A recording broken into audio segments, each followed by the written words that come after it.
Today we're going to talk about weaponized incompetence, and before we get into the video, I post about emotional abuse and domestic violence and occasionally SA awareness. So if you feel like that sort of content will resonate and apply with you, then definitely hit the subscribe button. If you've come here to hate, if you've come here to be toxic or to victim blame, you will be blocked and your comment will be removed and no one will hear or see you. So this is a safe place for survivors to have community. This is not a safe place for you to project your toxic opinions and let everyone know that you're an abuser through hating on victims and survivors. Okay, so let's talk about weaponized incompetence. What is weaponized incompetence? So weaponized incompetence is an emotional abuse tactic, and it is typically used to maintain or shift power dynamics, and it's typically used in the household, but it can also apply to a workspace or other social situations. Weaponized incompetence is when someone pretends to be bad at a task to avoid the responsibility of doing it.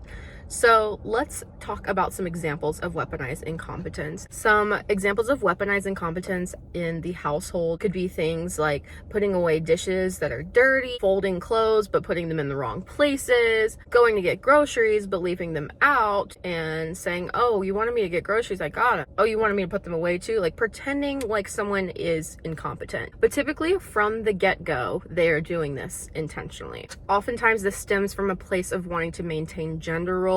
I hate to bring up the gender card so much, but it is a thing that men tend to do more than women. So before the men come at me in the comments, it's just a statistic. Oftentimes men do not like to be tasked with things that maybe they didn't see their dad be tasked with. But a lot of these men that are like this in today's society have essentially learned it from their fathers and other generations who learned it from other generations. 1950s was not really that long ago. It was less than 100 years ago, like 2 generations ago. Emotional abuse in the household can also look like deliberately burning dinner, like overcooking the food so you're never asked to cook dinner again. Some people, you can have a conversation with them and they will stop doing it, but a lot of people will not. Examples of emotional abuse in the workplace. So one example is going to be leaving a mess for the next person to come and clean up. Like, oh, I get off at 3 o'clock. Okay, well about 2:55, I'm just gonna leave my stuff here by coincidence, and the person just doesn't want to clean it up, and so they just leave it there, and then the next person gets to work, they clock in, and it's like, why is this here? Why is this here?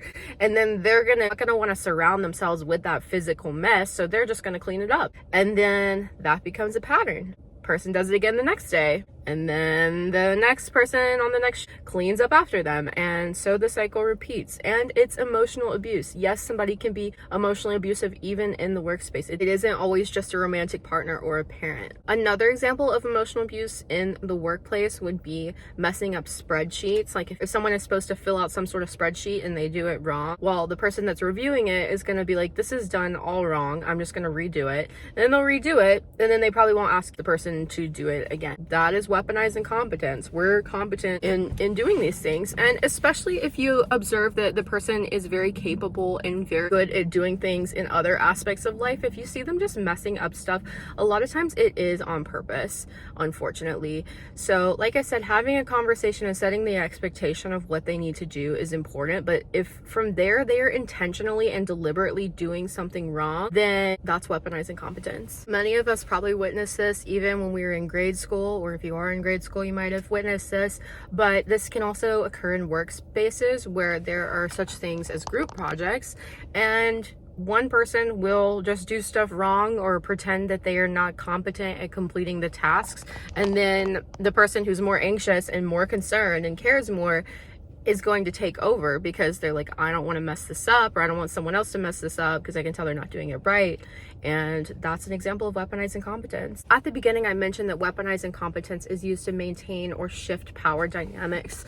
And essentially the power dynamic of a person who is acting incompetent when it's just weaponization is they don't want to do stuff. They want to be lazy. We all want to be lazy, but at the end of the day, that is just not okay, and it is manipulative and it is toxic. And if you do this, you are emotionally abusive and you need to change. And if someone is doing this to you, have that conversation just in case they're not aware, just in case it really is oblivion. But if they're not willing to change and like do their share of things, do things on their own, be their own person, then that's toxic and you need to be away from that person. That person should not say or stay in your life. And that's just how it is. But it is emotional abuse and you should be aware of it. If you're not sure if they're weaponizing their incompetence, here's like a brief checklist for you to see if any of these apply or resonate with you so that you can know if it makes sense or not for you.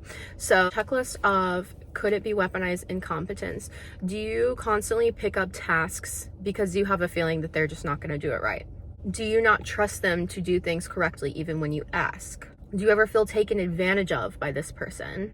Do you notice that this person is highly capable in other areas of their life, but suddenly not this area? Do you do most of the work in general? Do you not trust them? Or do you have suspicion that they are not trustworthy? Have you caught them lying before, or being deceptive before, or manipulative before? And lastly, do they do simple tasks badly?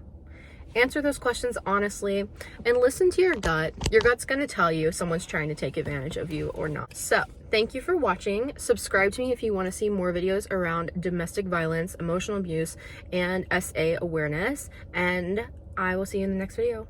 Bye.